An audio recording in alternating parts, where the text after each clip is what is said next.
people today, they're not rational. A lot of it is because they're not thinking critically, and they're not thinking critically because of probably the education system. Coming from Southern California, I used to listen to a lot of punk rock music, and there was a band called No Effects, and they had a song called The Idiots Are Taking Over, and they had a line that said, what's the point of democracy when ignorance is celebrated? Right? And so we have these people who they're not educated, they haven't been taught history, they haven't seen how things work, and so then they're sort of just voting with their money, they're buying a meme stock or whatever.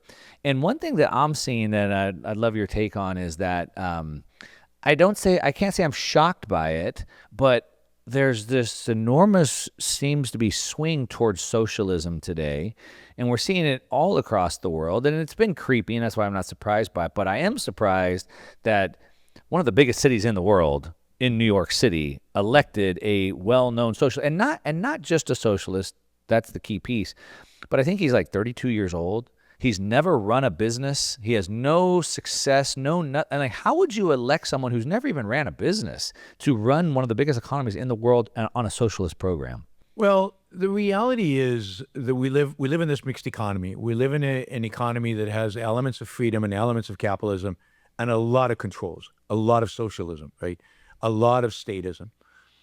And the system is not working for people. It's frustrating. They can't understand it.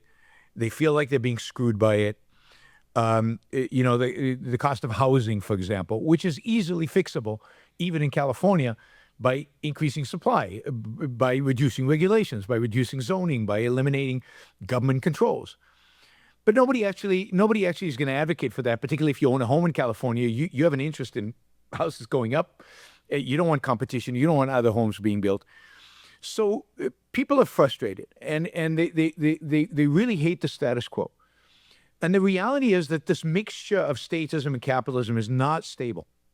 You're either going to get more statism or significantly more capitalism. And the reality is that in the world today, nobody is advocating it, but certainly not in politics, a few podcasters here and there, but nobody's advocating for more capitalism.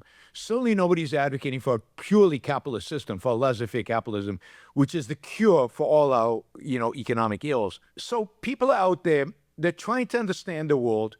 Most of the explanations they get are, the world is, the reason you're being screwed is because of greedy businessmen, capitalism. What is it? Late stage capitalism. Capitalism is dying, and this is what happens. Capitalism has screwed you. They have no clue where the material stuff that benefits their lives comes from. Right. They have no idea. I once asked a group of kids in a high school, where does food come from? And they basically said supermarkets, right? That they can't think of and think about the supply chain that brings. I mean, you and I think can appreciate the supply chain and the integration that needs to happen between the farmer and the consumer and all the different steps, the whole supply chain to bring the food to my table. That's an amazing, in a sense, miracle that the market performs. People have no concept of that. And then a young guy comes along and he says, I understand your frustration. I understand, and yeah, you're right, it's capitalism. What we need is more socialism, because capitalism is the source of the problem, as you've been taught, as I've been taught, as all of us have been taught.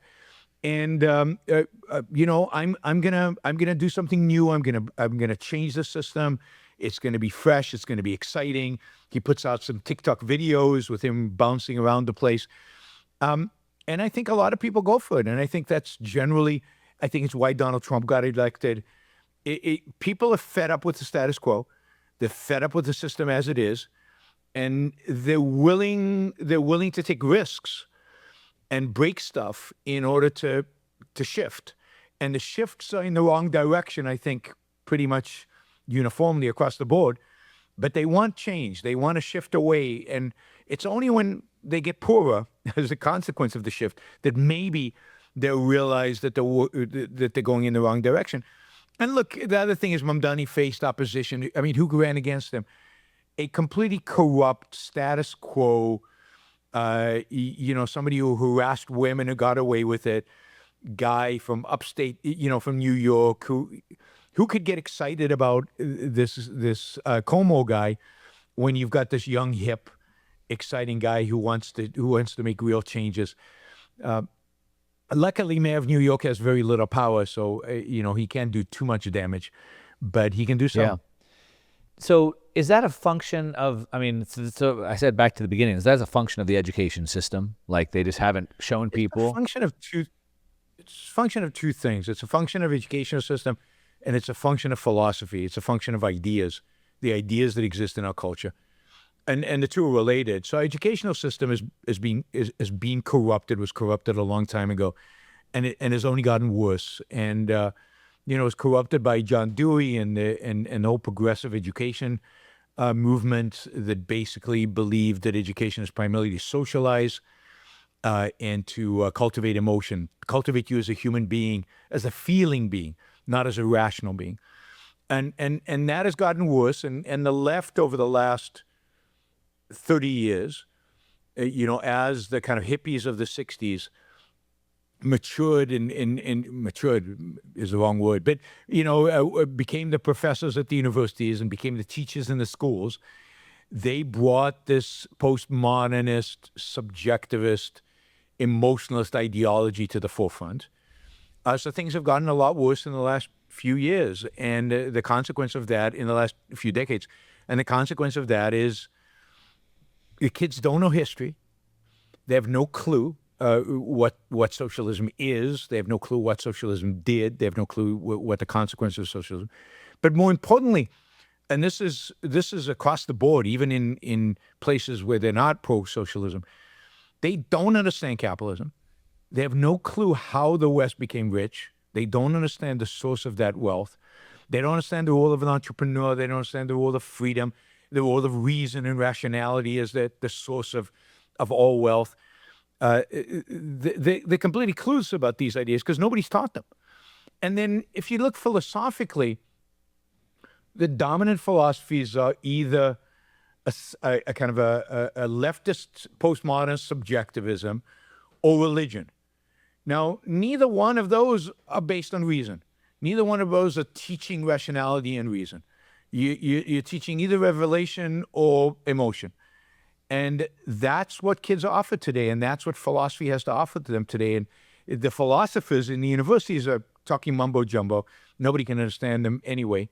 And so they're left drifting, and that's kind of the condition we find our society in today. It's drifting. Yeah.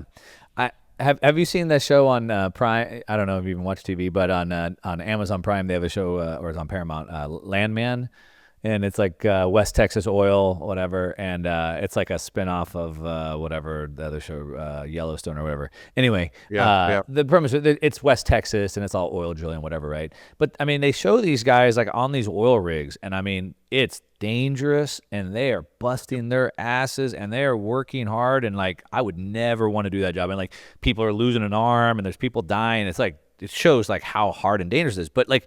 Yeah. That's what it takes to make this world work. Like without oil, what world do you even have? And so I was just thinking of that as you said, like people are so disconnected of like, how does food actually get to my table? Like the world wouldn't work without those guys in West Texas risking their life to get that oil out of the ground. And without all of that pollution, without all of that, fossil fuels are now the enemy, the evil. And yet the entire civilization we have today is based on fossil fuels. And it's not like there was an alternative. It's not like we could have built civilization on something else. No. We could have built it on whale blubber. We could have just kept killing all the whales, right? Well, I'm just kidding. Yeah, but you can't build a civilization on that. I'm kidding. You can light up stuff. Yes, Rockefeller saved the whales. I mean, Standard Oil, that evil monopolist, saved the whales by making kerosene cheaper than whale oil. And we used kerosene to light all our homes and stop killing whales. So let's talk about a couple definitions if we can real quickly, because I feel like that's where things get lost. A lot of people, to your point about these youth, they're disillusioned with the system. They want change. Capitalism has failed us. We want something else. So maybe we'll try socialism. But Karl Marx wrote in the Communist Manifesto 10 points of communism. Number 2, heavy progressive graduated income tax. Number 3, abolish right of inheritance. Number 5, establish a national bank, central bank. Number 6, nationally controlled communication and transport.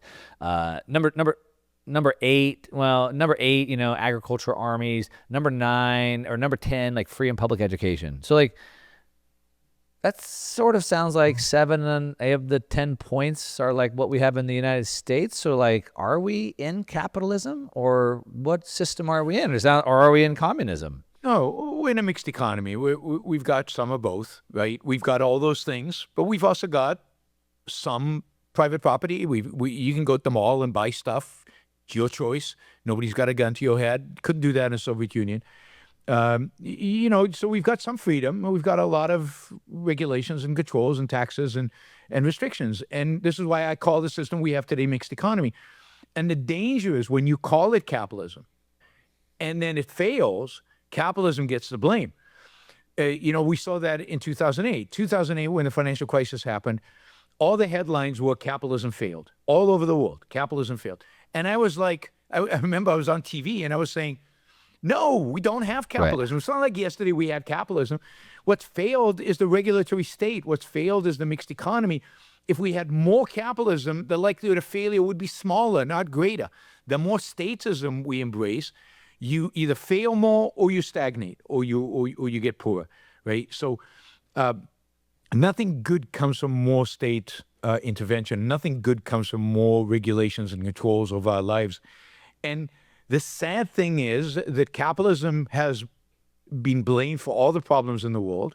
And as a consequence today, we have a political environment in which nobody defends capitalism. Nobody defends free markets. And everybody is a statist. Everybody wants to make the state bigger, not smaller. Yeah. So what would you say then about people that say, well, then if you don't have the state, then who's going to check these greedy capitalists? Who's going to stop them from dumping pollution into the rivers? And who's going to take care of the poor people that can't afford to eat? Because isn't capitalism all about greed? Yeah. So there's a sense in which it is about greed, but is greed bad? I mean, if it gets people up in the morning and they go work hard because they want to do a good job and they want to make more money, is that a bad thing? I mean, greed can be good. Greed can be bad. Greed can motivate you to do bad things. It can motivate you to do good things. Greed just means you want more. Well, all of us want more. We want our kids to have more than we have. More is something that is part of the American dream. Capitalism is about people pursuing their self-interest, but self-interest, properly understood, it's not about lying, cheating, and stealing. And indeed, if you look at where there is relative freedom, you get less of the lying, cheating, and stealing where there is no freedom. The lack of freedom brings out the worst in people. So who will take care of the poor? Well, first of all, the poor will take care of the poor. That is, the poor will go and work and they'll make a living. And capitalism produces so much wealth. Capitalism produces so much, so many jobs, so much wealth, so much money that, you can plot this out, and within a generation or two, within a couple of generations, there are no poor people.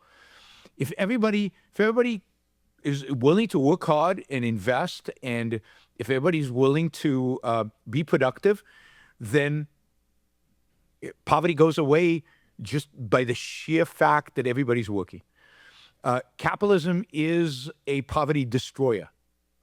Indeed, the only way we brought anybody out of poverty throughout human history is through capitalism. So that's one. Private property takes care of pollution.